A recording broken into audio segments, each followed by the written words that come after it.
Welcome to Panels and Borders. I'm Dominic.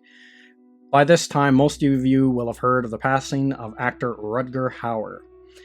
He died at the age of 75 in his home in the Netherlands of an undisclosed illness. His family did not want the news revealed until his funeral, which was held Wednesday. So Rutger Hauer, he's best known for his role as Roy Batty in the movie Blade Runner. And he's an actor. I've seen a few of his films. I've seen, I guess, maybe a quarter of his movies. He's been in a lot of movies, so he's been in a lot of stuff, a lot of guest stars on TV shows, and he's been in a lot of movies. Like, it's a pretty long list on the IMDb of stuff that he's in. And he's always been one of my favorite actors. He's up in there in the I guess, I don't know where he'd rank, but he's definitely one of the actors I like and enjoy watching his movies and stuff and seeing a few of them. And it's sad that he has passed away at 75. And the news is, it just seems the older you get, most of the actors that you like from your youth, and, they get fewer and fewer and fewer the older you get. And then it just reminds you that you are getting older and older and older, and makes you kind of more aware of your own mortality. So in this video, I'm just going to talk a bit about some of the movies that I've seen him in, and some of the ones I've liked and didn't like, and things like that. So the very first movie I ever seen Rutger Hauer in was The Hitcher. Now, I was really young when I watched this movie, so it was pretty scary to me as a kid. And so basically, spoilers if you haven't seen the movie. So all the movies I'm going to talk about in this video, there's going to be spoilers. This young kid picks up this hitchhiker, and the hitchhiker is Rutger Hauer, and of course he's a psycho, really psychopathic guy. And so the kid escapes him in the first encounter, and then he stalks him through the rest of the movie, and it's like one of those horror, psychological thriller type movies. But the one scene in this movie that, when I had seen it, that stuck with me for years and years and years, because I watched it a few times as a kid, but I didn't see it again until I was probably in my 30s, mid to early 30s. But one scene that always stuck out in my memory about this movie was he gets away from Rutger Hauer. He escapes him in their first encounter. So the next time he encounters him, he sees a station wagon with a family in it, and in the back seat there's a little girl waving to him. And then another head pops up at the back seat, and it's Rutger Hauer, the crazy guy, the psycho guy. So he's trying to warn the family, and he can't do it with no luck. And then he comes across the station wagon further up the road, and then he goes to the station wagon, and when he sees blood running out through the door, so he opens the door, and he sees all the family inside has been killed. But what really got me with this scene is they never actually show what he did to the family. You just see blood running out the door, and then the kid opens the door, he looks in the car, and then he turns and he throws up on the road. So for me, that scene was pretty disturbing as a kid, because it got my imagination going, because they never show what he did to the family. So then your imagination gets going, and so you're wondering all the different things he could have done or what could have happened to his family. So it was a lot more effective than actually showing what he did to the family. So another good movie he's in, I have this one on DVD, is Nighthawks. And apparently this is the movie where he got his big break in Hollywood, was this role with Sylvester Stallone. Billy D. Williams is also in this movie, and Sylvester Stallone and Billy D. Williams are cops, they're partners, and they're kind of like a part of an anti-terrorist cop group. And Rutger Hauer is like a bomber terrorist guy in this film, and he does a really good job. This is another one. It has a really neat ending, the way he gets captured, the way he gets killed off by Sylvester Stallone. I thought was pretty cool. So the next film, obviously, Blade Runner. I've watched that one tons of times. I've got it on DVD. And I think Rutger Hauer's role as Roy Batty really elevates that film. He almost like upstages Harrison Ford, his character, because when I think back to all my favorite lines and scenes, most of the favorite lines and scenes are the ones involving Rutger Hauer. And now another movie I've seen, now this is an older movie as well, it's from the 80s, but I only seen it a few years ago, and it's Lady Hawk, and it's got Michelle Pfeiffer and Matthew Broderick in it. And I used to see it on the shelves, but I didn't know it was a fantasy film because of the cover. Because of the way the cover was, it looked like Matthew Broderick's on the cover just wearing a hoodie, and I thought it was maybe like a teen movie, or I didn't know what it was. I didn't know it was a fantasy movie. So one day, I just rented it on demand and watched it because I was curious about what it was.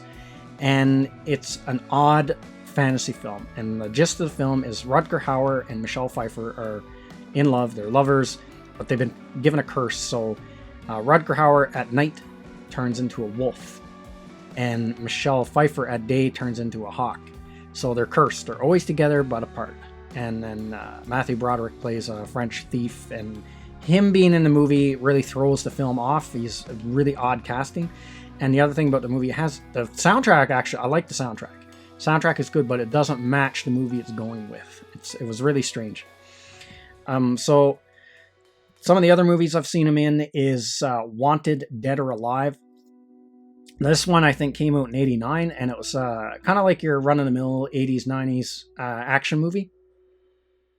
I don't know if this was released in theaters or if it was straight to VHS type movie, but Rutger Hauer in this one plays a good guy, and he goes up against Gene Simmons, who's like this crazy bomber guy that he's got to try to take out.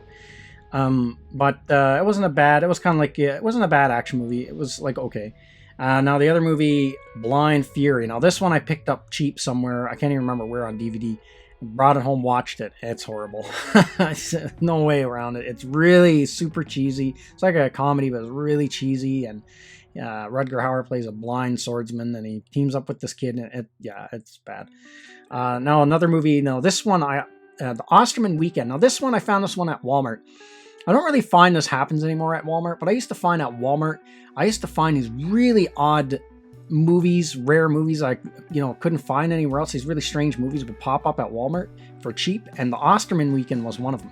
So I just thought the cover looked cool, so I picked it up and just read the back of it and watched it a few times. It's kind of the plot is complicated, and it's been a few years since I've seen it, but it's kind of like a political spy thriller movie.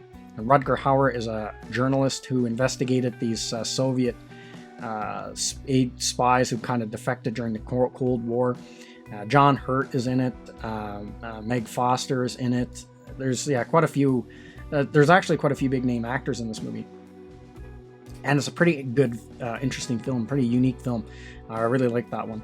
Now the next one, Omega Doom. Now this movie, I had the poster of this movie before I ever saw the movie. I worked at a gas station. They had a bunch of movie posters they were giving away, so I just thought the poster was cool and took it home, threw it up on the wall, and had it up on the wall for a few years. And then finally got around to seeing the movie. The movie is terrible. I don't know if Rutger Hauer's career kind of went downhill for a bit there, because it seemed like he's in a lot of bad movies. Like there's a section of his career where did a lot of bad movies, and this one was really bad. It was a lot like if you've ever seen the Nemesis movies. They were straight to video films, and they were like almost like Terminator ripoffs, but they were really cheap, cheesy. The first Nemesis movie isn't bad, but kind of reminded me of that. And it's got cyborgs and stuff in it, and I could only make it maybe like 20 minutes into the movie. I couldn't watch the whole thing. Now, it seemed like he kind of disappeared. Now, this is just my perception of movies, but it seemed to me he disappeared for a while. I didn't see him in anything for a long time, and then he just popped up in Batman Begins. That was the first big movie I seen him in. The last movie before that I'd seen him was that Omega Doom movie, and that was terrible. Really low-budget, cheap sci-fi movie. And then it seemed like I seen him in a lot more bigger budget movies after that. So I don't know if maybe his career went downhill for a few years, and then he got into Batman Begins and his career went back up. I'm not sure. And now another good movie that he's in is Blindside. And that one he plays a psychopath again. And this one he kind of gets his way in with this couple. So the couple, I believe the plot goes, it's been a few years, but the couple believe they have killed someone. I think in a motor vehicle accident or some situation like that. They think they've killed someone, and they try to cover it up because they think they killed someone. And then Rutger Hauer knows about it. And he's the only one that knows that they did this, so he uses it to blackmail them and basically psychologically torture them and do all kinds of stuff. And then he gets really obsessed with the guy's wife and all that kind of thing.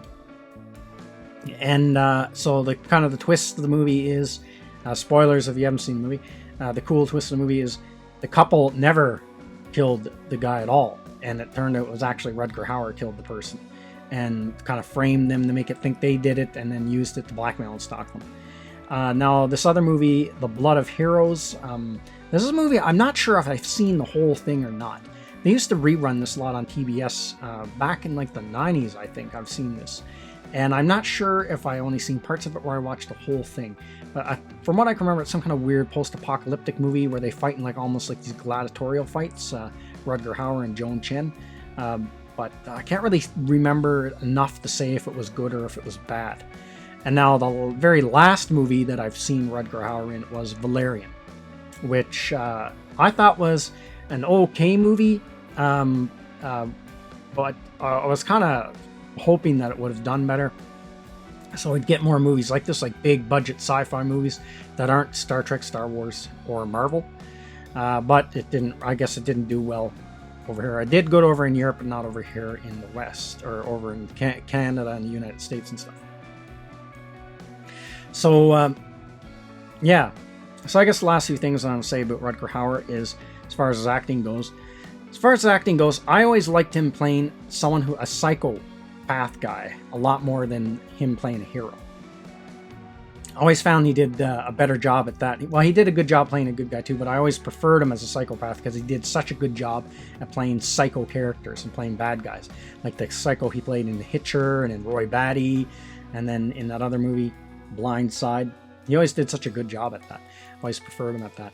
And, you know, it's a shame he's gone. It's a shame that we lost him, and because he made a lot of good movies.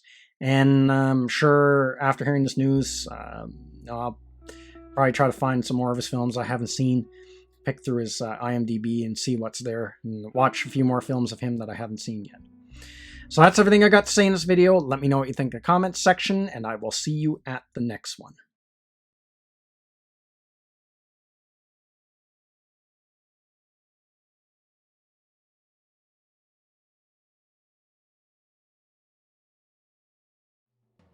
Thank you to all of my subscribers, and thank you for watching this video. And if you're new to the channel, like, subscribe, and share. And don't forget to hit the bell icon for notification when new videos are uploaded.